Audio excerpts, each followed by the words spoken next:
There was a time where I just wasn't sleeping, wasn't eating, kind of went on and off my medication, didn't look after myself.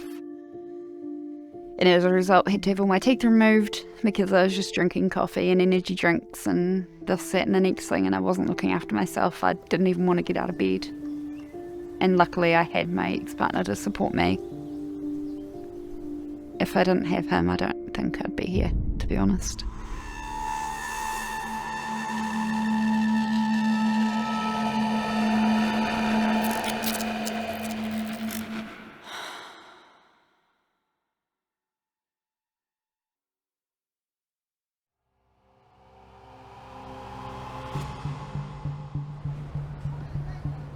Life events can trigger anxiety, and we can't predict who's more at risk of that happening to.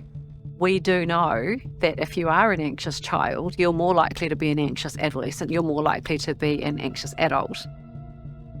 We also know that when people are exposed to high stress events in a very short space of time, that can also make it more likely that they will experience anxiety.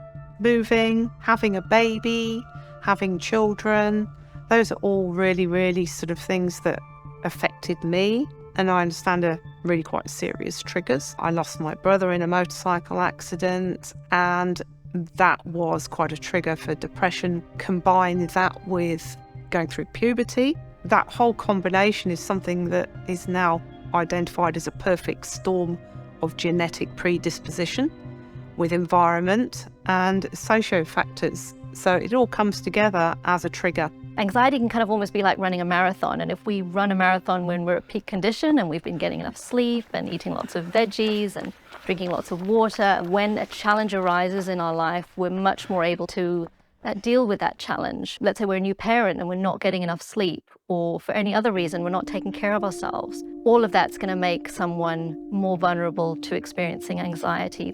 I think that there is a lot of pressure on mums now that is different to 20, 30, 40 years ago for mums to go back to work. Often families have to have the mums work, and they're taking care of their house, taking care of their children. And on top of that, there's a lot of social media and a lot of influence about how you should be a mum.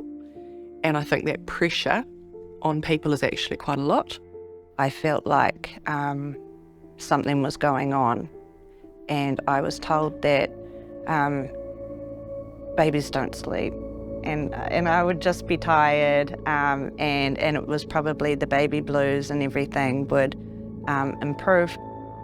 And my anxieties got bigger and bigger, and one night I had just planned that was it. And I remember just being really calm, like, yeah, this is the best for everyone. Shane knew something was off.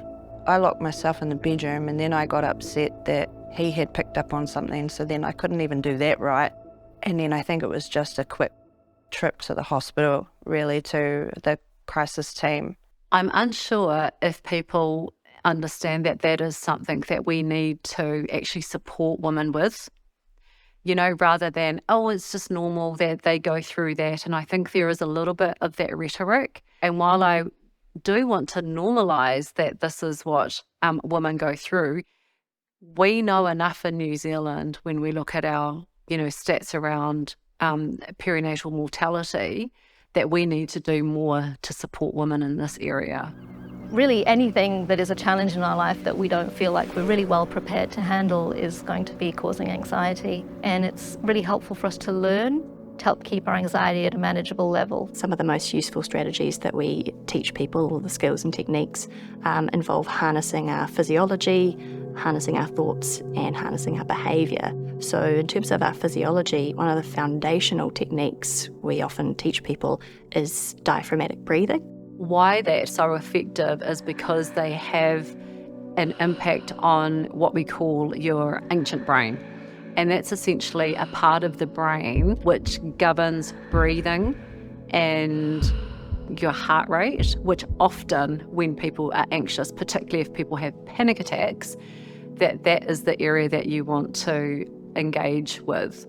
So when we're struggling with anxiety, that reasoning part of the brain, the prefrontal cortex, it goes offline. Anxiety is really happening in our midbrain, which is the emotion processing centre.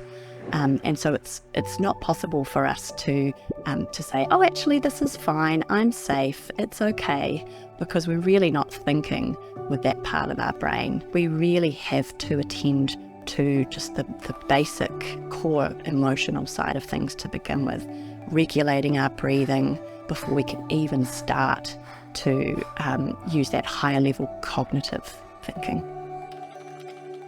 So without good coping strategies, we're going to turn to bad coping strategies. One that's especially common is called avoidance. It's basically when we stop doing the things that make us feel anxious. And in the moment, that can feel like it makes a lot of sense. So if I'm anxious about something, if I decide, well, I'm just not going to do that thing, then the anxiety goes away. Problem is, in the long term, that's actually a very problematic coping strategy. You don't get the opportunity to learn how to cope, and at some point a challenge we can't avoid is going to arise. And if we haven't learnt good coping strategies when we have the option of backing out, then when we don't have the option of backing out, we may turn to even worse coping strategies. Drugs and alcohol, they are by far one of the biggest coping mechanisms that we see, that I see. And I understand why. I really understand why. When it's hard to access service, when you just want it to stop, and you find something that takes it away for a while. But it makes it a lot harder in the long run.